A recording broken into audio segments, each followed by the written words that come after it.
मेरा नाम आकांक्षा है। मैं आज आप लोगों को अपनी एक ऐसी कहानी सुनाने जा रही हूँ जिसमें मुझ पर बेतहाशा जुल्म हुए। यह मेरी आप बीती है जिसे मैंने बड़ी मुश्किल से बर्दाश्त किया। मैं नहीं जानती थी कि दुनिया में कुछ लोग ऐसे भी होते हैं जो अपने मतलब के लिए किसी भी हद तक गिर सकते हैं। शायद मेरी यह कहानी सुनकर आप लोगों के भी रोंगटे खड़े हो जाएं। मैं जॉब करती थी। मेरा इस दुनिया में मेरे पापा के अलावा कोई भी नहीं था। मेरे पापा ऑटो चलाते थे। घर के हालात बहुत खराब थे। मेरी माँ एक बड़ी बीमारी के चलते 5 साल पहले इस दुनिया को छोड़कर जा चुकी थी। दोस्तों, कहानी में आगे बढ़ने से पहले अगर आपने हमारे चैनल को अभी तक सब्सक्राइब नहीं किया तो चैनल को सब्सक्राइब करें। वीडियो अच्छी लगी हो तो वीडियो को लाइक करें और हाँ, कमेंट करके हमें अपनी राय ज़रूर दें कि आपको हमारी कहानी कैसी लगी। मेरे पापा ने बड़ी मुश्किल से मुझे पढ़ाया लिखाया। मैं इस काबिल हुई कि मैंने जॉब करना शुरू कर दी। मेरे पापा मुझ पर बहुत भरोसा किया करते थे। उनका बिहेवियर बहुत कड़क और सख्त था। मैं अपने पापा को हमेशा भरोसा दिलाती थी कि मैं हमेशा आपके साथ रहूंगी और एक दिन सारी परेशानियां खत्म कर दूंगी। हम दोनों बाप बेटी मिलकर इतना कमा लिया करते थे कि 2 वक्त की रोटी इज्जत और सुकून से खा लिया करते थे। लेकिन वही बात कि कुछ ऐसा था जो अंदर ही अंदर तंग किए रखता था। बस सर पर मुसीबत आनी थी तो जाहिर सी बात है कि किस्मत भी तो हमें उस तरफ लेकर जाना चाहती है। वह मुसीबत मेरे सर पर तब आई जब मुझे प्रकाश नाम के एक लड़के से बेहद मोहब्बत हो गई। प्रकाश मेरे ही साथ जॉब किया करता था। हम दोनों एक ऐसी कंपनी में लगे हुए थे जहां पर हमें लोगों को फिटनेस के बारे में बातें बतानी होती थीं। नौकरी करते करते ही मुझे उससे प्यार हो गया था, क्योंकि पहले हम दोनों के बीच दोस्ती हुई थी। मैं वहां पर ज्यादा लोगों को जानती नहीं थी। प्रकाश एक ऐसा लड़का था जिसका बिहेवियर बहुत अच्छा था और मुझे उसका बिहेवियर बेहद पसंद आया तो मैं उसकी दीवानी हो गई। वह भी मुझसे बहुत प्यार करता था। हम दोनों ज्यादातर एक दूसरे के साथ रहते थे, इसलिए एक दूसरे को बहुत अच्छी तरह से जान गए थे। मगर कहते हैं ना कि कितना ही हम किसी के साथ अच्छा समय गुजार लें, लेकिन जब इंसान नीयत बदलता है तो शायद हम उसकी नीयत का अंदाज़ा नहीं लगा सकते कि उसके दिमाग में हमारे लिए क्या चल रहा है। मुझे इस कंपनी में नौकरी करते हुए अभी 6 महीने हुए थे। प्रकाश वहां पर मुझसे 1 महीने पहले ही नौकरी करने के लिए आया था। फिलहाल जिंदगी इसी तरह से गुजर रही थी जब किसी से मोहब्बत हो जाती है और वह लगभग दिन में ज़्यादातर समय आपकी नज़रों के सामने होता है तो आपको वह जिंदगी और वह लम्हे बहुत अच्छे लगने लगते हैं। घर आते ही मुझे सबसे पहले अपने पापा के लिए खाना बनाना होता था, क्योंकि पापा बड़ी मेहनत से दिन के हज़ारों रुपए कमाया करते थे, जिसमें से 300 उन्हें ऑटो के मालिक को देने होते थे। क्योंकि ऑटो मेरे पापा का नहीं था, वह किराए की गाड़ी चलाते थे। मुझे भी नौकरी करते हुए थोड़ा ही समय हुआ था, इसलिए मेरी सैलरी भी बहुत कम थी। इस बढ़ती हुई महंगाई के समय में मैं सिर्फ 20,000 रुपये महीना की जॉब पर लगी थी, क्योंकि इससे ज़्यादा सैलरी की जॉब मुझे कहीं मिल ही नहीं रही थी।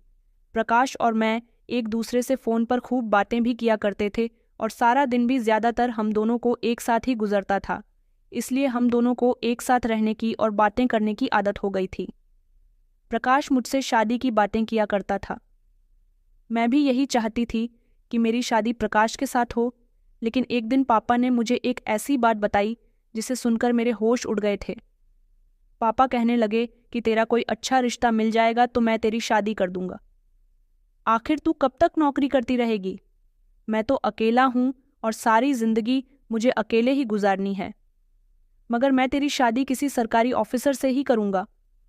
पहले कहते थे कि तू जवान है, खूबसूरत है, ऐसी लड़कियों को आसानी से अच्छे रिश्ते मिल जाते हैं।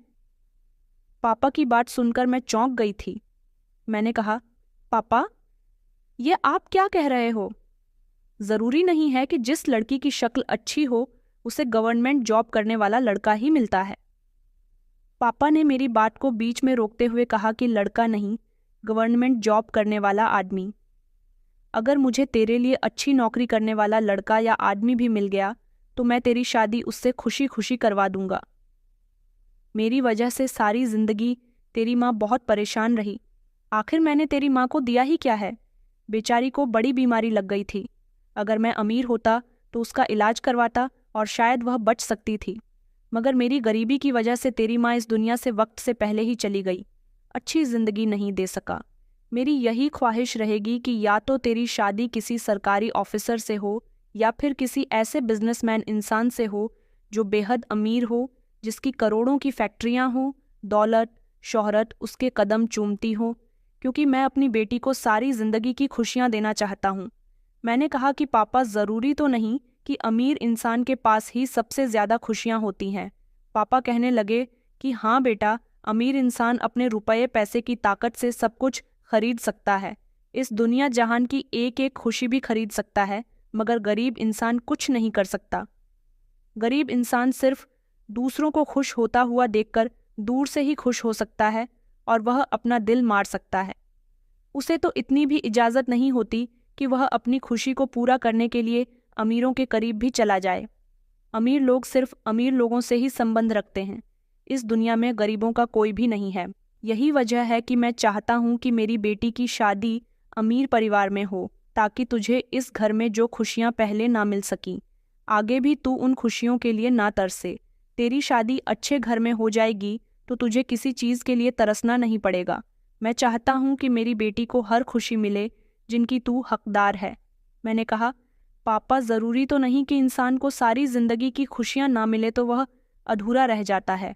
पापा कहने लगे कि बेटा, तुम मुझसे इतने सवाल क्यों कर रही है? बस जैसा मैं चाहता हूँ मैं वैसा ही करूँगा, चाहे जो हो जाए। पापा की बातें सुनकर तो मुझे ऐसा लग रहा था कि पापा मेरा अच्छा नहीं चाहते। वह चाहते हैं कि वह मुझे किसी अमीर इंसान के हवाले कर दे। वो यह नहीं सोच रहे कि उनकी बेटी की खुशी किस में है। गवर्नमेंट जॉब करने वाला इंसान अच्छा खासा उम्रदार होता है। मुझे तो डर लगता था कि कहीं पापा मेरी शादी किसी बूढ़े इंसान के साथ ना कर दे। कभी किसी दिन मेरे पापा का टकराव अगर किसी ऐसे इंसान से हो गया जो अमीर हो और कुंवारा हो, तो पापा मेरी शादी उसके साथ करने का फैसला फौरन ही ले लेंगे, यह सोचे बिना कि उस अमीर इंसान के साथ उनकी बेटी खुश रहेगी भी या नहीं। शादी करने के लिए दो दिलों का मेल होना बहुत ज़रूरी है। मैं तो प्रकाश से मोहब्बत करती थी। मेरी बात प्रकाश से हुई तो मैंने उसे अपने पापा की सोच के बारे में सब कुछ बता दिया था।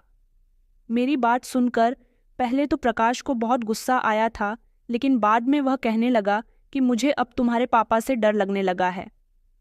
देखो, मैं जल्दी ही तुमसे शादी करना चाहता हूँ। मैंने कहा, मगर ऐसा कैसे हो सकता है? वह कहने लगा कि तुम चाहो तो मैं अपने पेरेंट्स को तुम्हारे घर भेज सकता हूँ, मगर तुम कह रही हो कि तुम्हारे पापा चाहते हैं कि वो तुम्हारी शादी किसी अमीर लड़के से करेंगे। मुझे नहीं लगता कि तुम्हारे पापा मेरी शादी तुम्हारे साथ होने देंगे। मैं भी तो तुम्हारी ही तरह 20,000 रुपये महीना कमाता हूँ। तुम्हारे पापा मेरी सैलरी के बारे में सुनते ही हम दोनों को अलग कर देंगे और तुम्हारी शादी किसी और के साथ कर देंगे, और ऐसा मैं होने नहीं दूंगा। मैं तुम्हें किसी और का होते हुए नहीं देख सकता। मैं सिर्फ तुमसे प्यार करता हूँ और तुम्हारी शादी मुझसे ही होगी। मैंने प्रकाश से कहा कि शादी तो मैं भी तुमसे ही करना चाहता हूँ। प्रकाश कहने लगा, तो फिर तुम मुझसे शादी क्यों नहीं कर लेती? देखो, तुम अपने पापा का घर छोड़ दो, मेरे साथ भाग चलो। हम दोनों एक दूसरे के साथ बहुत खुश रहेंगे। मैंने कहा, तुम ये किस तरह की बातें कर रहे हो? प्रकाश, तुम क्या चाहते हो कि मैं अपने पापा को छोड़ दूं और तुम्हारे साथ भाग जाऊं? मैं ऐसा कभी नहीं करूंगी। क्या इसी दिन के लिए मेरे पापा ने मुझे पढ़ाया लिखाया था? अब मैं बड़ी हो गई, जवान हो गई, नौकरी करने लगी, समझदार हो गई, तो इसका मतलब यह नहीं कि मैं उनका भरोसा तोड़कर उनकी मर्जी के खिलाफ जाकर घर से भाग जाऊं और उनकी इज्जत की धज्जियां उड़ा दूं। मैं ऐसा कभी नहीं करूंगी। मुझे अपने पापा से बहुत प्यार है और सबसे ज़्यादा फिक्र तो मुझे उनकी इज्जत की रहती है। प्रकाश कहने लगा कि अच्छा, तो फिर तुम अपने पापा की इज्जत की फिक्र करती रहो। इसी फिक्र में वह तुम्हारी शादी किसी उम्रदार इंसान के साथ कर देंगे। वहाँ तुम्हें किसी चीज़ की कमी तो नहीं होगी, मगर तुम वहाँ पर खुश नहीं रहोगी। मैं जानता हूँ कि तुम्हारे दिल में सिर्फ मैं ही बसा हुआ हूँ। तुम्हारी खुशी मेरे साथ जुड़ी हुई है। प्रकाश मुझसे नाराज़ हो गया था और उसने गुस्से में कॉल कट कर दी थी। मुझे भी उस दिन प्रकाश की बातों पर बहुत गुस्सा आ रहा था। 2 दिन तक मैंने उससे कोई बात नहीं की थी। मैं जॉब पर भी गई तो वहाँ भी मैंने उसे इग्नोर करने की पूरी कोशिश की थी, मगर मैंने देखा था कि वह मुझे मनाने की कोशिश कर रहा था, लेकिन मैं फिर भी नहीं मान रही थी। लेकिन एक दिन कुछ ऐसा हुआ कि जिसने मेरे होश उड़ा दिए थे। पापा बहुत खुश नज़र आ रहे थे। पापा ने कहा कि बेटा, मैंने तेरे लिए एक बहुत अच्छा लड़का देखा है। पापा की बात सुनकर तो जैसे मेरे होश ही उड़ गए थे। पापा ने कहा कि लड़का बहुत अमीर है, मैं तेरी शादी उसके साथ करवा दूंगा। बस वो उम्र में तुझसे 10 साल बड़ा है, मगर उसे देखकर कोई बता नहीं सकता कि उसकी उम्र तुझसे पूरे 10 साल ज़्यादा है। देख, लड़का बहुत अच्छा है और ख़ानदानी है, उसकी सरकारी नौकरी है, बड़े से घर में रहता है। लड़के वालों को सिर्फ खूबसूरत लड़की चाहिए और पढ़ी लिखी भी, बाकी उन्हें दान दहेज भी नहीं चाहिए। और मेरी बेटी खूबसूरत भी है और पढ़ी लिखी भी है। कल वो लोग तुझे देखने के लिए आ रहे हैं, इसलिए तू कल अपनी जॉब पर मत जाना और अच्छे से तैयार हो जाना। अपनी कुछ सहेलियों को बुलाकर उनके साथ मिलकर नाश्ता भी तैयार कर लेना। पापा की इस बात पर मुझे बहुत गुस्सा आया था कि वो इतनी जल्दबाजी क्यों कर रहे थे। वो एक बार मुझे सोचने का मौका भी तो दे सकते थे। रात के टाइम पर मैं अपने कमरे में अकेली लेटी हुई थी। पापा के कहे हुए शब्द बार बार मेरे कानों में गूंज रहे थे कि कल तुझे लड़के वाले देखने आ रहे हैं। मैं उन लड़के वालों का सामना कैसे करती? भले ही मैं प्रकाश से नाराज थी, मगर मुझे उसकी बहुत याद आ रही थी। मैं उसे धोखा नहीं देना चाहती थी। पापा ने मुझे मजबूर कर दिया था कि मैं कोई गलत कदम उठा लूं, और अब मैंने फैसला कर लिया था कि मुझे कुछ भी करके प्रकाश की बात माननी होगी, वरना पापा मेरी शादी किसी ऐसे इंसान के साथ करवा देंगे जिसको मैं जानती नहीं, जिसे मैंने कभी देखा नहीं। फिर मैं उसके साथ जिंदगी कैसे गुजार सकती हूँ? ज़रूरी तो नहीं कि वो अमीर इंसान मुझे खुश रख सके। मैंने तभी प्रकाश को कॉल लगाई। उसने कॉल रिसीव करते ही मुझे फिर से सॉरी बोला था, क्योंकि सारा दिन वो मुझे ऑफिस में कई बार सॉरी के मैसेज भेज चुका था। मैंने उसे पूरी बात बताई तो उसकी आवाज़ सुनकर मुझे ऐसा लग रहा था जैसे उसकी खुशी का ठिकाना नहीं है। वह कहने लगा कि मैं तो तुमसे कहता ही था तुम्हारे पापा तुम्हारी शादी बड़ी उम्र के लड़के से ही करवाएंगे। प्रकाश ने कह दिया था कि तुम अपना सामान पैक कर लो, आज रात ही मैं तुम्हें यहाँ से भगाकर ले चलूँगा। रात के लगभग 3 बज रहे थे। पापा गहरी नींद में सो रहे थे। मेरे पापा ने बचपन से लेकर अब तक मुझे बड़े लाड प्यार से पाला था। न जाने उस समय मुझे अपने पापा क्यों बुरे लग रहे थे। क्या वह मेरे साथ इतना बुरा करने जा रहे थे जो मैं यह सब करने पर तैयार हो गई थी? क्या जो मैं करने जा रही थी वह बिल्कुल ठीक था? मुझे तो कुछ समझ ही नहीं आ रहा था। कहते हैं ना कि जब आपके दिमाग में कुछ शैतानी ख्याल होते हैं तब आप उन्हीं कामों को अंजाम देने की जल्दबाजी करते हैं। उस समय मैंने अपने सबसे प्यारे पापा को भी पलटकर नहीं देखा था और प्रकाश की बातों में आकर मैं वहां से निकल आई थी। प्रकाश का साथ पाकर मैं बहुत खुश हो रही थी। वह मुझे लेकर बस स्टैंड तक आ गया था और बस में बैठने के बाद हम लोग बहुत दूर आ गए थे। मैंने उससे कहा भी था कि तुम मुझे कहाँ ले जा रहे हो? हम अपने ही शहर में भी तो कहीं रह सकते थे ना। वह कहने लगा कि ऐसा नहीं हो सकता। तुम्हारे पापा अगर तुम्हें ढूंढते ढूंढते हम तक पहुंच जाते तो सारा इल्ज़ाम मुझ पर आ जाता। मैं खुद को कैसे बचाता? यहाँ तुम्हारे पापा नहीं आएंगे। मैंने कहा, लेकिन तुम मुझे कहाँ लेकर जा रहे हो? कुछ तो बताओ। तो वह कहने लगा, अरे अपने घर लेकर जा रहा हूँ, अपने पेरेंट्स के पास। मैंने कहा, तुम्हारे पेरेंट्स भी हैं? तो वह कहने लगा कि हाँ हाँ, मैं बिना पेरेंट्स के थोड़े ना इस दुनिया में आया हूँ। मैंने कहा कि नहीं, मैं तुम्हें पिछले 7 महीनों से जानती हूँ। तुमने कभी मुझे अपने पेरेंट्स के बारे में बताया ही नहीं।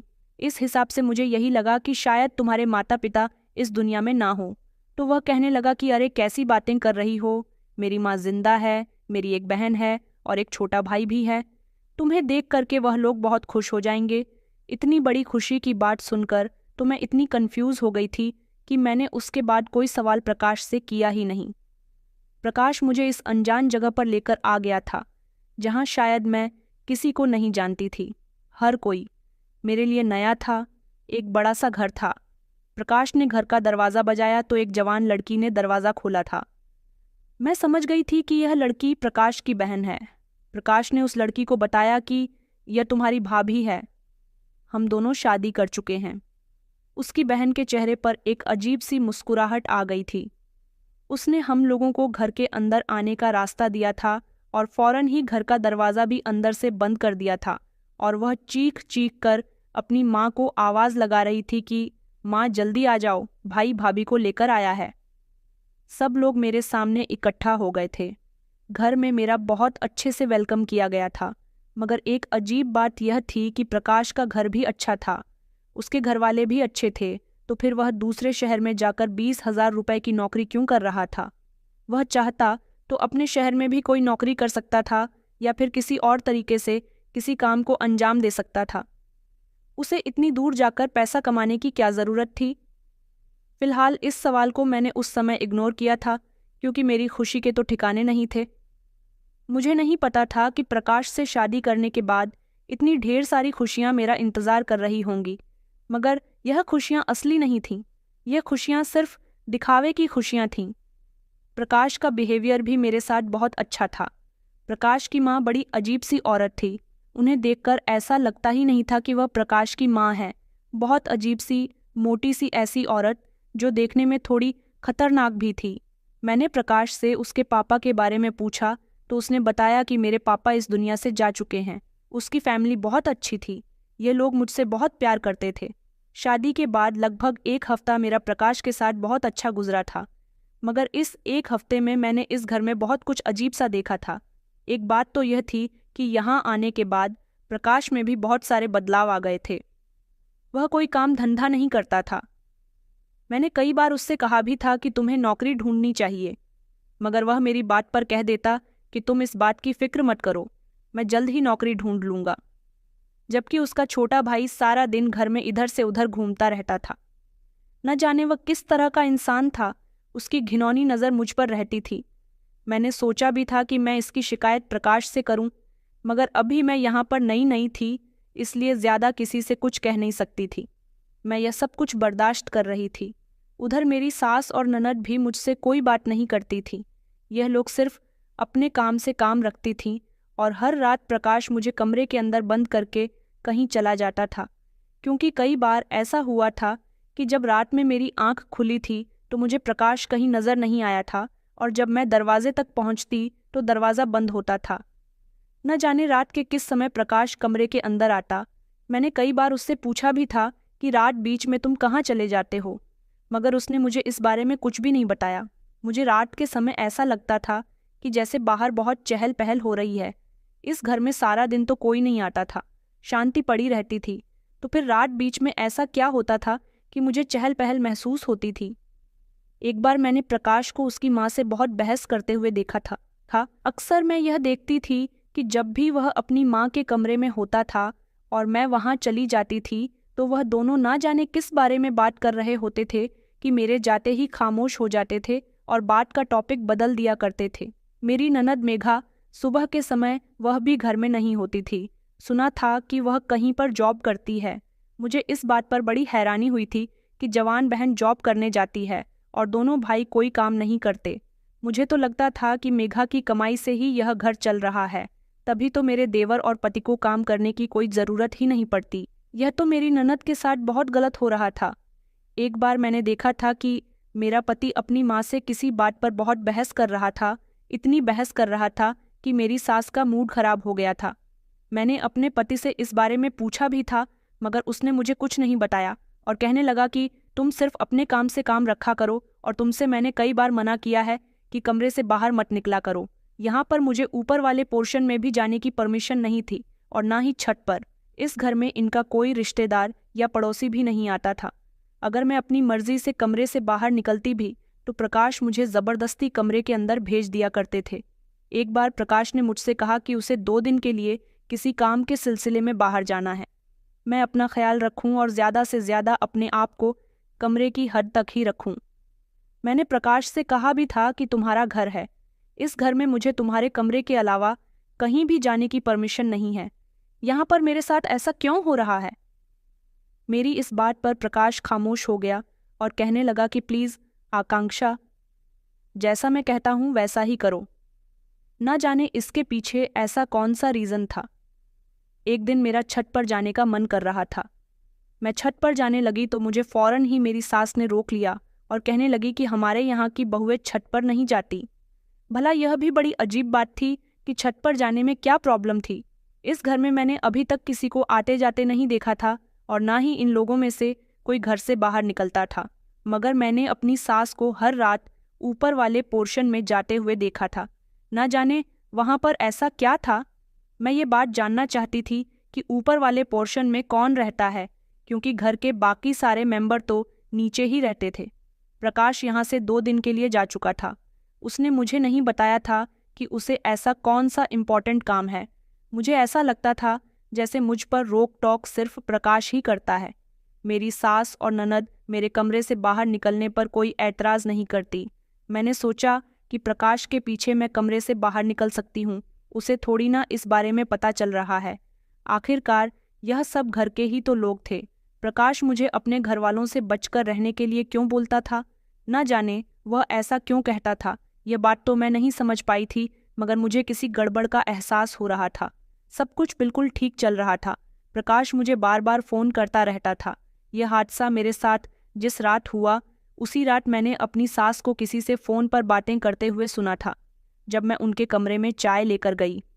जब से मैं शादी होकर इस घर में आई थी, मुझे बना बनाया खाना मिल रहा था। मेरा मन किया कि मैं अपने ससुराल के किचन में जाकर सबके लिए चाय बनाती हूँ। वैसे भी सर्दियों का मौसम चल रहा था। मेरी सास किसी से फ़ोन पर बात कर रही थी कि लड़की बहुत खूबसूरत है, मैं उसके ज़्यादा पैसे लूँगी और फिर आज रात ही मुझे उसे यहाँ से रवाना करना है। मेरी सास किस लड़की के बारे में बात कर रही थी और यह मोहित कौन था? मैं अभी कमरे के बाहर हाथ में ट्रे लिए कान लगाकर उनकी बातें ही सुन रही थी। इतने में मेरी ननद आ गई और मुझ पर ज़ोर ज़ोर से बरसने लगी कि कमरे के बाहर खड़ी हुई क्या कर रही हो। मैं बहुत घबरा गई। मैंने कहा कि कुछ नहीं, मैं तो बस मम्मी जी को चाय देने के लिए आई थी। उसने मेरे हाथ से चाय की ट्रे ली और मुझसे कहने लगी कि चलो जाओ अपने कमरे में। मैं अपने कमरे में आ गई थी। अभी लगभग शाम के 7 बज रहे थे। मैं यही सोच रही थी कि इस घर में मोहित किसका नाम हो सकता है, या फिर यह मेरी सास के किसी रिश्तेदार का नाम हो। मुझे बहुत तेज़ प्यास लग रही थी। जग में पानी भी खत्म हो गया था। मैंने सोचा कि मैं किचन से जाकर पानी ले आती हूँ। जैसे ही मैं कमरे से बाहर निकली तो मैंने देखा कि मेरी सास ऊपर वाले पोर्शन में जा रही थी। मैं भी धीमे धीमे कदमों से अपनी सास का पीछा करने लगी। आखिर मैं देखना चाहती थी कि ऊपर वाले पोर्शन में वह क्या करने के लिए जाती है। जैसे ही मैं ऊपर गई तो ऊपर एक बड़ा सा कमरा बना हुआ था, जिसका दरवाज़ा बाहर से बंद था। मेरी सास ने वह दरवाज़ा खोला और वह कमरे के अंदर चली गई। मैं धीमे धीमे कदमों से दरवाजे के पास आई तो मुझे कुछ आवाज़ें आ रही थीं। मैंने अपने कान खड़े किए। आखिरकार इस कमरे में कौन है? ऐसा लग रहा था जैसे कुछ लड़कियों के रोने की आवाज़ आ रही है। क्या यहाँ पर लड़कियों को कैद करके रखा गया था? मैंने दरवाजे की झिड़ी से झांक कर देखा तो मेरे पैरों तले से ज़मीन निकल गई। कमरे के अंदर 3 लड़कियां मौजूद थीं। उनकी हालत बहुत ख़राब हो रही थी।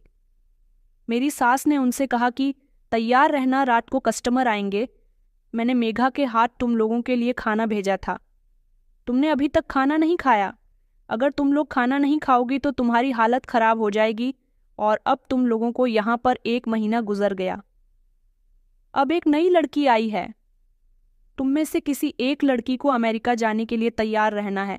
उस लड़की के साथ मैं तुम में से किसी एक को भेजूंगी। वो लड़कियां रोते हुए कहने लगी कि भाई तुम ये हमारे साथ क्या कर रही हो? प्लीज़ ऐसा मत करो, हमें जाने दो। तुमने पिछले 1 महीने से हमें कैद करके रखा हुआ है। मेरी सास ज़ोर ज़ोर से हंसने लगी और कहने लगी कि यहाँ पर तो यही होता है। जो लड़कियां नहीं आती हैं उनको कस्टमर के हवाले कर दिया जाता है, और जब वह पुरानी हो जाती हैं तो उनको अमेरिका में सप्लाई कर दिया जाता है। इसी तरह से तो हम पैसा कमाते हैं। हमारी रोजी रोटी तो तुम ही लोग हो। अच्छा, अब रोना धोना बंद करो और खाना खाओ, वरना तुम लोगों का बहुत बुरा हाल करूंगी। तुम जानती हो ना कि यहाँ से भागने का तुम्हारे पास कोई रास्ता नहीं है। वह लड़कियां बेचारी गिड़गिड़ा रही थीं, रो रही थीं, और मेरी सास उनके किसी बात को नहीं सुन रही थी। ये सब देखकर तो जैसे मेरे पैरों तले से ज़मीन निकल गई थी। इस घर में यह सब क्या हो रहा था? मेरी सास इतनी घटिया औरत थी। मुझे तो ऐसा लग रहा था जैसे मैं अपने पैरों पर नहीं खड़ी हूँ। मगर मैं यह नहीं जानती थी कि अब मेरा समय आ चुका है। उस समय तो मैं जैसे तैसे भागकर अपने कमरे में आ गई थी, लेकिन मैं यह नहीं जानती थी कि अब मेरी जिंदगी में एक ऐसा तूफान आएगा जो मुझे पूरी तरह से बर्बाद करके रख देगा। मैं प्रकाश से बात करना चाहती थी। उससे कहना चाहती थी कि मुझे यहाँ पर नहीं रहना। मेरे पास मोबाइल भी नहीं था जिससे मैं प्रकाश से कांटेक्ट कर सकती। अब मुझे समझ आया था कि वह मुझे कमरे के अंदर रहने के लिए क्यों कहता था और बाहर चहल पहल क्यों होती थी। रात के समय यहाँ पर कस्टमर आते थे और इन तीनों लड़कियों को उनके हवाले कर दिया जाता था। इस तरह मेरी सास पैसा कमा रही थी। अभी भी मैं अपने कमरे में अकेली थी और यही सब सोच रही थी जब एक अनजान आदमी मेरे कमरे में घुसा चला आ रहा था। मैंने उसे चौंक कर देखा। मैंने कहा कि आप कौन हो? वह आदमी मुझे देखकर मुस्कुराया। उसने कमरे के अंदर आते ही बड़ी अजीब हरकत की थी। उसे देखकर मैं बहुत डर रही थी। मुझे ऐसा लग रहा था जैसे मेरी सास मेरा फायदा उठाने वाली है। उसने कमरे का दरवाज़ा बंद कर लिया था, जिस पर मैं उस आदमी पर बरसने लगी। मैंने कहा कि तुम यह क्या हरकत कर रहे हो और तुम मेरे कमरे के अंदर क्यों घुसे चले आ रहे हो? निकल जाओ यहाँ से। आखिर तुम हो कौन? मैं ज़ोर ज़ोर से अपनी सास को और अपनी ननद को आवाज़ लगाने लगी। लेकिन मेरे इतने ज़ोर ज़ोर से चिल्लाने पर भी कोई मेरी मदद के लिए क्यों नहीं आया था। वो आदमी कमरे के अंदर घुसकर मेरे साथ ज़बरदस्ती करने की कोशिश करने लगा। मैंने कहा, यह तुम क्या कर रहे हो? छोड़ो। मुझे प्रकाश को ज़ोर ज़ोर से आवाज़ लगाने लगी कि काश वो इस समय मेरी मदद के लिए आ जाता। वह यह नहीं जानता था कि उसकी माँ ने उसकी पत्नी के लिए भी आज की रात कस्टमर बुलाया हुआ है। मैंने रो रो कर उस आदमी से कहा कि प्लीज़ मुझे छोड़ दो, मुझे जाने दो। वह कहने लगा कि ऐसे कैसे जाने दूँ? मैंने तेरे लोगों को कीमत दी है। मैं यहाँ तेरे साथ एक रात गुजारने के लिए आया हूँ। यहाँ पर मैं नहीं बल्कि बहुत सारे लोग आते हैं और यह घर नहीं है, ये एक तरह का कोठा है जहाँ पर यही धंधा होता है। उस आदमी की बात सुनकर तो जैसे मैं अपने पैरों पर खड़े होने के काबिल न रही थी। वह मेरे साथ ज़बरदस्ती कर रहा था और मैं ज़ोर ज़ोर से चिल्लाने लगी, मगर न तो उस आदमी ने मुझे बख्शा और ना ही मेरी किसी ने मदद की। वह आदमी मेरी इज्जत के साथ खेल चुका था। शायद प्रकाश मुझे अपनी माँ के इस काम से बचाना चाहता था। तभी तो यहाँ से जाते समय उसे मेरी बहुत फिक्र हो रही थी और वह मुझे कहकर गया था कि कमरे से बाहर मत निकलना। मैं अपनी किस्मत को बैठी रो रही थी। वह आदमी अपना काम करने के बाद वहाँ से जा चुका था। मैंने उस आदमी से अपने आप को छुड़ाने की बहुत कोशिश की थी, मगर वह एक ताकतवर मर्द था और मैं कमज़ोर सी लड़की थी, इसलिए अपने आप को उससे ना बचा सकी। मुझे इस समय अपने पति की बहुत याद आ रही थी। मैं फूट फूट कर रो रही थी। थोड़ी ही देर गुजरी कि प्रकाश की मम्मी कमरे के अंदर आई। उनको देखकर मुझे बहुत गुस्सा आया था। मैंने कहा कि आपने मेरे साथ अच्छा नहीं किया और आपने उन लड़कियों को भी कैद करके रखा हुआ है। मुझे आपकी सारी सच्चाई के बारे में पता चल गया। आप बहुत ही घटिया औरत हो, तभी तो प्रकाश मुझे आपसे दूर रहने को कहता था। आपको शर्म नहीं आई अपने बेटे के पीछे, उसकी पत्नी के साथ यह सब कुछ करते हुए? मेरी बात सुनकर मेरी सास जोर जोर से हंसने लगी और कहने लगी कि कौन सा बेटा और किसका बेटा और कौन प्रकाश? वह प्रकाश नहीं मोहित है जिसे तू अपना पति मानती है, और वह न जाने कितनी लड़कियों के साथ शादी का झांसा देकर उन्हें अपने प्यार के जाल में फंसाकर यहाँ तक ले आया है। और तुझे क्या लगता है कि तेरा पति किसी काम के सिलसिले में यहाँ से गया हुआ है? वह तो बाकी लड़कियों का बंदोबस्त करने के लिए गया है। कुछ दिन बाद फिर से कोई नई लड़की फंसाकर यहाँ ले आएगा, और वह मेरा कोई बेटा नहीं है और न मैं उसकी माँ हूँ। ये मेरा एक ऐसा कोठा है जहाँ पर मैं खामोशी से अपना धंधा कर रही हूँ। हम पहले भी दूसरी जगह पर अपना धंधा किया करते थे, मगर वहाँ पुलिस की रेड पड़ गई थी। पहले हम लड़कियों को किडनैप किया करते थे, लेकिन अब हम लड़कियों को किडनैप नहीं करते, बल्कि मोहित अलग अलग शहरों में जाकर लड़कियों को अपने प्यार के जाल में फंसा लेता है और फिर उनको उनके घर से भगाकर यहाँ पर ले आता है। वह लड़कियाँ अपना सब कुछ छोड़ छाड़ कर यहाँ पर आ जाती हैं और समझती हैं कि वह अपने ससुराल आ गई है, मगर वह यह नहीं जानती कि वह यहाँ आने के बाद कितने बड़े नरक में फंस गई है, और फिर उन्हीं लड़कियों से हमारा धंधा चलता है।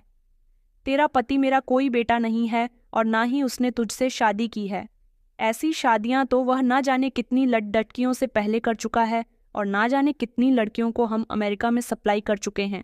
मगर तू नसीब की बहुत अच्छी निकली, उसे तुझसे मोहब्बत हो गई, तभी तो वह तुझे कस्टमर के हवाले नहीं करने देना चाहता था और हम लोगों की सच्चाई भी तुझसे छुपा रहा था। मगर अपने धंधे में हम किसी तरह की बेईमानी या कोताही बर्दाश्त नहीं करते।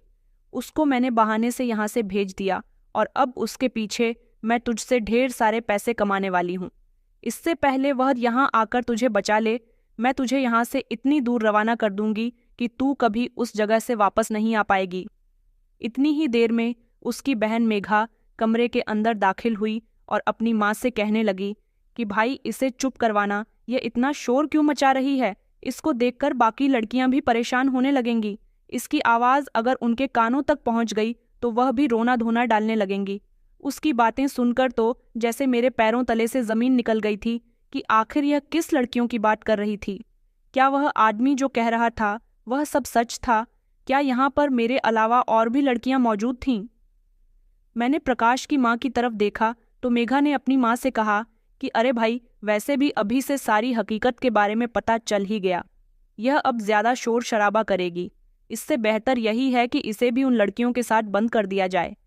यह बात सुनकर मेरे होश उड़ गए थे। मैंने कहा कि यह तुम क्या कह रही हो? प्रकाश की माँ कहने लगी कि हाँ, यह सच कह रही है और यही सच्चाई है। मैंने कहा कि प्रकाश कहाँ है, उसे बुलाओ, मैं उसके मुंह से सारी बात सुनना चाहती हूँ।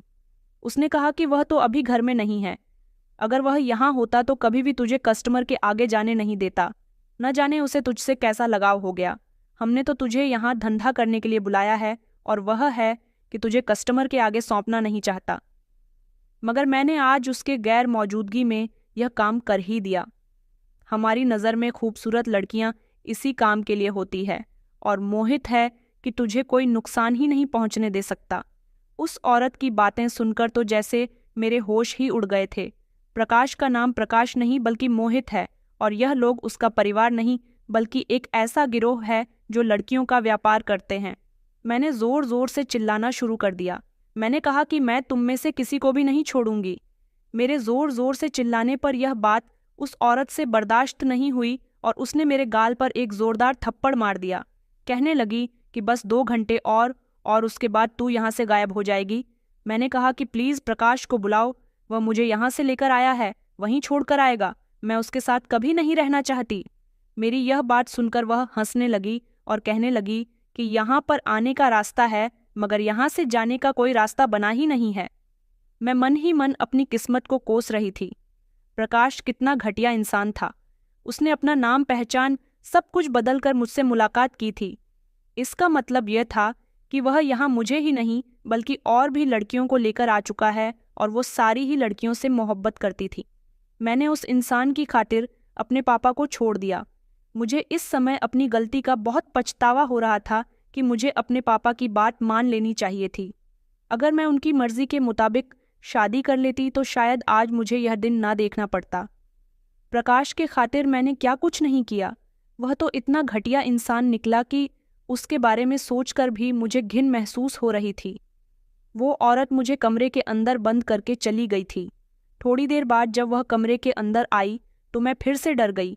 अब ना जाने वह क्या करने आई थी। मुझ पर तो सितम होने अब शुरू हुए थे। वह अपने साथ मेघा को लेकर आई थी जिसको मेरी ननद बताया गया था। उसके हाथ में एक इंजेक्शन था। मैं उसे देखकर डरने लगी। भाई ने कहा कि चल उठ जा, अब तेरे जाने का समय आ गया। मैं ज़ोर ज़ोर से रोने लगी। मैंने उनके आगे हाथ जोड़ दिया और कहा कि प्लीज़ मेरे साथ कुछ गलत मत करो, प्लीज़ मुझे जाने दो। मैं तुम लोगों के बारे में किसी को कभी कुछ नहीं बताऊंगी। खामोशी से यहाँ से चली जाऊंगी। मगर उन लोगों ने मेरी एक न सुनी। भाई ने ज़ोर से मेरा बाजू पकड़ा। मेघा के हाथ में जो इंजेक्शन था उससे मुझे बहुत डर लग रहा था। मेरे लाख गिड़गिड़ाने के बावजूद भी उन्होंने मेरी एक न सुनी और मुझे ज़बरदस्ती पकड़कर मेरे बाजू पर इंजेक्शन लगा दिया। न जाने यह किस चीज़ का इंजेक्शन था। मैं चीखती रही, चिल्लाती रही। थोड़ी देर गुजरी कि मेरी आंखों के सामने अंधेरा छाने लगा और फिर मैं बेहोश हो गई। न जाने मेरे बेहोश होने के बाद इन लोगों ने मेरे साथ क्या क्या किया था और मैं कब तक बेहोश रही, क्योंकि मैं कुछ नहीं जानती थी। लेकिन जब मुझे होश आया था तो मैंने देखा कि मैं किसी ऐसे कमरे में मौजूद हूँ जिसे देखकर ऐसा लग रहा था जैसे कोई लैब है। मैं घबराकर उठी। मैंने देखा तो मेरे बराबर में एक और लड़की लेटी हुई थी। यह लड़की तो वही थी जिसको मैंने घर के ऊपर वाले पोर्शन में भाई से बात करते हुए देखा था। इसका मतलब उस दिन लड़कियों से बातें कर रही थी कि तुम में से कोई एक लड़की यहाँ से जाएगी। उस नई लड़की के साथ वह नई लड़की कोई और नहीं बल्कि मैं थी और अब मैं ना जाने कहाँ आ गई थी।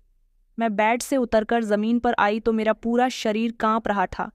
मुझे अजीब तरह की कमजोरी का एहसास हो रहा था। मैंने इधर उधर देखा तो मुझे यहाँ कोई भी नजर नहीं आ रहा था। मैंने जल्दी से उस लड़की को जगाने की कोशिश की कि शायद यह लड़की भी मेरे साथ साथ बेहोश थी, मगर इस लड़की को होश ही नहीं आ रहा था। कमरे का दरवाज़ा भी बाहर से बंद था। मैं अपनी किस्मत को रो रही थी कि अब न जाने आगे मेरे साथ क्या होने वाला है, न जाने मैं कहाँ आ गई हूँ। तभी अचानक कमरे का दरवाज़ा खुला और कमरे के अंदर एक डॉक्टर आया था। इस डॉक्टर ने ज़बरदस्ती मेरा हाथ पकड़ा और मुझे बिस्तर तक ले जाने लगा। इसने अपनी नर्स को इशारा किया तो उसने दोबारा से इंजेक्शन तैयार किया। इन लोगों को देखकर तो लग रहा था कि मैं अपने कंट्री में ही नहीं हूँ। शायद मुझे काफ़ी लंबे समय के बाद होश आया था। तभी तो मुझे बहुत कमज़ोरी महसूस हो रही थी। वो लड़की धीरे धीरे मेरे करीब आने लगी, मगर अब मैं यह इंजेक्शन नहीं लगवाना चाहती थी। ना जाने यह किस चीज़ का इंजेक्शन था। मुझे कुछ भी करके यहाँ से भागना था। यह कैसा लेप था। इसके ठीक सामने सड़क जा रही थी और यह दूसरी वाली लड़की तो अभी तक बेहोश थी। न जाने इन लोगों ने उसके साथ क्या किया था जो इसे होश ही नहीं आ रहा था। वो नर्स मेरे करीब आई और डॉक्टर ने मुझे पकड़ लिया ताकि मैं भाग ना जाऊं। वह लोग आपस में इंग्लिश में बात कर रहे थे। नर्स जैसे ही मेरे करीब इंजेक्शन लगाने के लिए आई तो मैंने नर्स के पेट पर इतनी ज़ोर से लात मारी कि वह दूर जा गिरी थी। और यह डॉक्टर जिसने मुझे मजबूती से पकड़ा हुआ था, मैंने झट से उसकी कलाई पकड़ी और उस पर ज़ोर से अपने दांत गाड़ दिए थे और मैंने झट से वहाँ से भागना शुरू कर दिया। मैं सड़कों पर भागती चली जा रही थी और वहाँ के लोगों से मदद की गुहार लगा रही थी। यह जगह मेरे लिए बिल्कुल अनजान थी। मैं नहीं जानती थी कि मैं भागकर कहाँ जाऊंगी। बस मुझे जो रास्ता दिखाई देता मैं वहाँ से भागती चली जा रही थी। वह डॉक्टर भी मेरे पीछे पीछे आ रहा था। यहाँ पर कोई भी इंसान मेरी पहचान में नहीं आ रहा था। काफ़ी दूर तक मैं भाग चुकी थी और फिर मेरी हालत खराब होने की वजह से मैं ज़मीन पर गिर गई। मैं ज़ोर ज़ोर से चिल्ला चिल्ला कर लोगों से मदद मांग रही थी जब एक गाड़ी मेरे करीब से गुजरी और उसमें मौजूद इंसान ने मेरा हाथ पकड़कर मुझे गाड़ी के अंदर खींच लिया। मेरे दिल में अभी भी बहुत डर था। मुझे लगता था जैसे आज मेरी ज़िंदगी ख़त्म होने वाली है। मैंने उस लड़की से कहा कि छोड़ो मुझे। उसने मजबूती से मेरा हाथ पकड़ लिया था। मैं ज़ोर ज़ोर से चीख रही थी, चिल्ला रही थी, मगर वह अपनी गाड़ी तेज़ रफ्तार से चलाकर मुझे एक ऐसी जगह ले आया था जिसके बारे में मैं नहीं जानती थी। मैं तो शायद इस पूरे शहर को ही नहीं जानती थी। उसने मुझे तसल्ली से बैठने के लिए कहा और कहने लगा कि घबराओ नहीं, मैं तुम्हारी मदद करने के लिए तुम्हें यहाँ पर लेकर आया हूँ। उसकी यह बात सुनकर तो मैंने गहरी सांस भरी थी। कोई तो था जिसने मुझसे यह कहा कि वह मेरी मदद करना चाहता है। फिर उस लड़के ने मुझे एक ऐसी बात बताई जिसे सुनकर मेरे होश उड़ गए थे। मुझे अपने कानों पर विश्वास नहीं हो रहा था। उसने बताया कि वह एक इंडियन पुलिस ऑफिसर है और यह जगह अमेरिका है। दरअसल पुलिस वालों को पता चला था कि दूसरे देशों के अलग अलग इलाकों से लड़कियां गायब हो रही हैं और उन लड़कियों को विदेश में सप्लाई किया जा रहा है, जिसमें सबसे पहला नाम अमेरिका का आता है। और उन बिकने वाली लड़कियों पर यहाँ पर एक तरह का एक्सपेरिमेंट किया जाता है। यहाँ कोई ऐसा साइंटिस्ट है जो अपनी दवाइयों का एक्सपेरिमेंट ऐसी जवान और खूबसूरत लड़कियों पर करते हैं जिससे यह बात साबित हो सके कि उनकी दवाइयाँ कितनी असरदार हैं। ऐसे काफ़ी सारे केसेस सामने आए हैं जिसमें लड़कियों की मौत हो गई है और वह मौत इसी वजह से हुई है कि एक्सपेरिमेंट ठीक न बैठने पर वह लड़कियां अपनी जान की बाजी खो बैठती है। और जब यहाँ पर उन लड़कियों की पहचान की गई तो वह लड़कियां इंडियन निकली। उन्हें यहाँ कौन लेकर आया, कैसे वह लड़कियां यहाँ तक पहुँची, इसी सब की इन्वेस्टिगेशन करने के लिए इंडिया से हमारी एक टीम यहाँ अमेरिका आई हुई है ताकि उन इंडियन लड़कियों के बारे में पता लगा सके जिनको यहाँ लाया गया है। हमारी टीम इस केस पर वर्क कर रही है।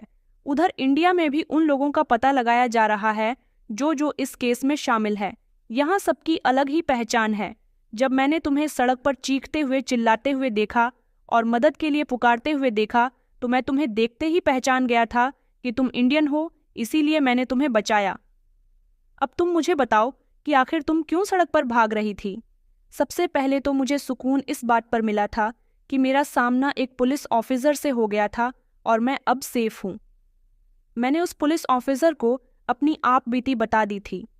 उसे ये सब कुछ सुनकर बड़ी हैरानी हुई थी कि किस तरह से उन लोगों ने मुझे यहाँ अमेरिका भेज दिया। मैं खुद बेहोशी में भी यह नहीं जानती थी कि वो लोग मुझे कैसे यहाँ तक लेकर आए। पुलिस इंस्पेक्टर ने मुझे बताया कि इस काम में छोटे मोटे लोग शामिल नहीं हैं, बल्कि बहुत बड़े बड़े लोग शामिल हैं जो लड़कियों को यहाँ सप्लाई करने के बाद बहुत सारा पैसा कमा रहे हैं। जब इन लड़कियों पर एक्सपेरिमेंट ठीक नहीं बैठता तो उन लड़कियों को जान से मारने के बाद सड़कों पर फेंक दिया जाता है। अमेरिका में सनसनी उस समय फैली जब यहाँ की सड़कों पर इंडियन लड़कियों की लाशें बरामद हुईं। फ्लाइट से तो ऐसी लड़कियों को नहीं लाया जाता, बल्कि एक बहुत बड़ी गैंग है जिसने इस काम को अंजाम दिया हुआ है। पुलिस ऑफिसर मुझे अपने साथ पुलिस स्टेशन ले गए और वहां जाने के बाद मेरे सारे बयान रिकॉर्ड किए गए। मेरे पास जितनी भी इंफॉर्मेशन थी वो मैंने सारी की सारी ही पुलिस को दे दी थी। यहाँ ले जाने के बाद सबसे पहले मैंने उस डॉक्टर की पहचान बताई जिसको मैंने देखा था, और मैंने उनको यह भी बता दिया था कि अभी उनके पास एक इंडियन लड़की और मौजूद है। इस जगह पर मैं थी, उस जगह अफरा तफरी का माहौल हो गया था। अमेरिका में तो मैं जितने भी बयान दे सकती थी मैंने दे दिए, क्योंकि बाकी के सारे काम वहाँ की पुलिस को देखने थे। उसके बाद मुझे पुलिस ऑफिसर अपने साथ इंडिया ले आए थे, और फिर वहाँ आने के बाद मैं उन लोगों को प्रकाश के घर ले गई जहाँ पर इस काम को खुलेआम अंजाम दिया जा रहा था। प्रकाश और उसकी टीम को यही लगता था कि इन लोगों की सच्चाई कभी खुलकर सामने नहीं आएगी, क्योंकि अभी तक ऐसा हुआ ही नहीं था कि कोई भी लड़की उनके चंगुल से भाग निकली हो। उन सभी को अरेस्ट कर लिया गया था, और जो लड़कियां वहां पर मौजूद थीं उन लड़कियों के बारे में भी मैंने बता दिया था। पुलिस ने जब वह कमरा खोलकर देखा तो वहां पर उन्हें 4 लड़कियां मिली थीं। उन चारों लड़कियों के बयान लिए गए तो उन्होंने सब कुछ सच सच बता दिया था। प्रकाश और उसके गैंग ही इस काम में शामिल नहीं थी, बल्कि पूरे देश में न जाने ऐसे कई सारे लोग इस काम को अंजाम दे रहे थे, मगर वह यह नहीं जानते थे कि उन लड़कियों के साथ अमेरिका जाने के बाद कितना बुरा किया जा रहा था। अमेरिका के एक पागल साइंटिस्ट जो वहाँ के लोगों को बेवकूफ़ बना रहा था, वह अपनी दवाइयों से बूढ़े को जवान और जवान को बच्चा बनाने का दिखावा करता था। अभी तक उसकी कोई दवाई कामयाब नहीं बैठी थी, क्योंकि वह काफ़ी लंबे समय से इन लड़कियों पर एक्सपेरिमेंट कर रहा था।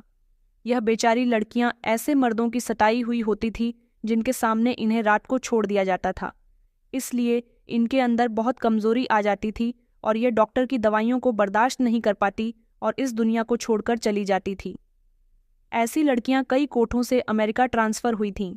अब की बार उस डॉक्टर को बिल्कुल फिट लड़की चाहिए थी जो उसकी दवाइयों का असर झेल सके। मेरा ये लोग ज़्यादा इस्तेमाल नहीं कर पाए थे, इसलिए मुझे ज़्यादा कीमत पर अमेरिका भेजा गया था और उसे डॉक्टर ने क्लाइंट के हाथों बाई को मेरी मोटी रकम भेजी थी। वह डॉक्टर मुझ पर और उस लड़की पर भी इसी तरह के एक्सपेरिमेंट करने वाला था, मगर भगवान की कृपा से मैंने वहाँ पर शोर मचाना शुरू कर दिया और मैं मौके की तलाश करते हुए उसके लैब से निकल आई थी। पुलिस ने लोगों को अरेस्ट कर लिया था।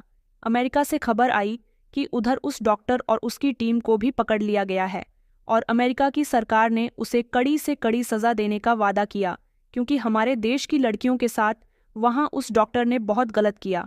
इधर काफ़ी सारे ऐसे गैंग का पर्दाफाश हुआ था जो इस काम में शामिल थे। जब मेरा सामना प्रकाश से हुआ तो प्रकाश मुझसे माफ़ी मांग रहा था।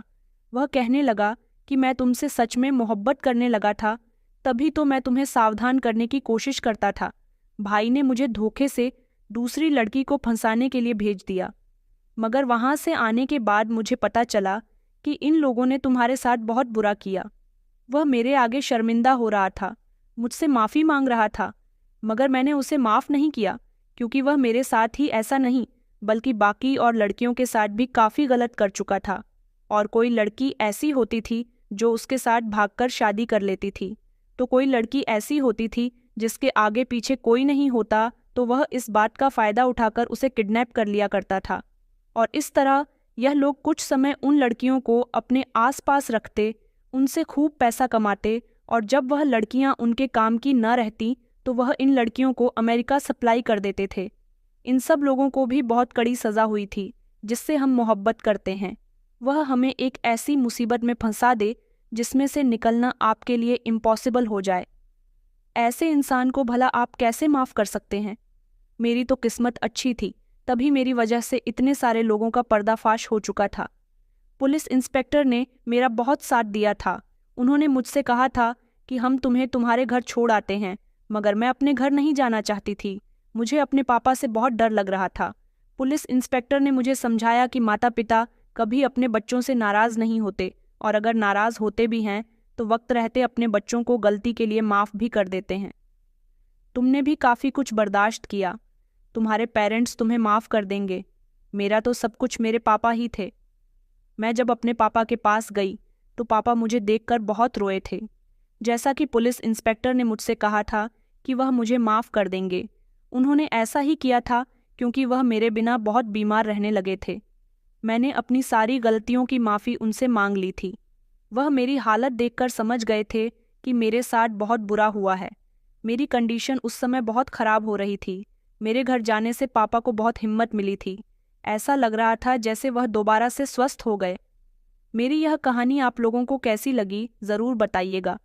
आज तक मैंने शादी नहीं की। मुझे तो अब शादी के नाम से भी डर लगता है, मगर मेरे पापा कहते हैं कि माता पिता कभी अपने बच्चों के लिए गलत नहीं सोचते। वह हमेशा अपने बच्चों की शादी सोच समझकर करते हैं। मैं आप लोगों से सिर्फ इतना कहना चाहूँगी कि कभी भी जल्दबाजी में फ़ैसला नहीं करना चाहिए। जल्दबाजी के फ़ैसले हमेशा गलत होते हैं। सामने वाला इंसान हमें जैसा नज़र आता है शायद वह अंदर से वैसा नहीं होता, मगर हमें दूसरों की बातों पर एकदम भरोसा नहीं करना चाहिए।